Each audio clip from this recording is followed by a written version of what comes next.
এই ইবাদতের মাস, রহমতের মাস চলে যাচ্ছে, কিন্তু আমরা কি এখন পর্যন্ত শুধরাতে পারি নাই। দেখেন, একটা জিনিস দেখলে মনটা ভরে যায়।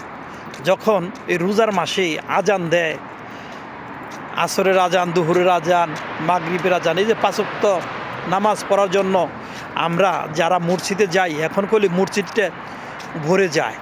কিন্তু এই একই জিনিসটা যদি এই রমজান মাসের পরে এই রকম হতো, তাহলে করে মানুষ একজন আরেকজনের সাথে দুশ্মন হতে পারতো না। দেখেন কত সুন্দর আজানটা দিলে মসজিদটা ভরে যায় এক ডাকে এই রমজান মাসে।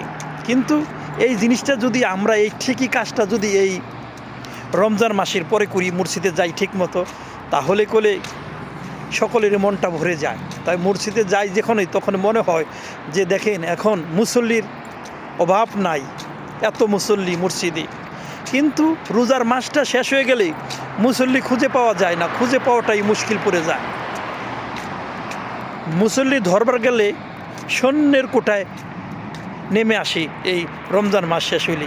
এই জিনিসটা যদি 12 মাস এইরকম থাকতো, ও আল্লাহ তাআলার রহমত, 12 মাস যদি এইরকম মানুষের মসজিদের দিকে ছুটতো, তাহলে করে এই মুসলমান জাতি আরও অনেক দ্বিগুণ বৃদ্ধি পেত এবং একজন আরেকজনের দুশ্মন হতো না, একজন আরেকজনের শত্রু হতো না, একজন আরেকজনের ভাই হয়ে কাঁধে কাঁধ রেখে, হাতে হাত রেখে কাজ করত, যেন সকল মুসলিম উম্মাকে আল্লাহ তাআলা হেফাজত করে এবং ভালো রাখে।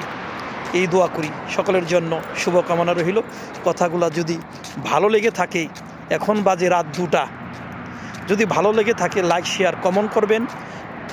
এবং আর যদি ভালো না লেগে থাকে, তাহলে সকলেই ক্ষমার চোখে দেখবেন। আসসালামু আলাইকুম ওয়া রাহমাতুল্লাহি ওয়া বারাকাতুহু।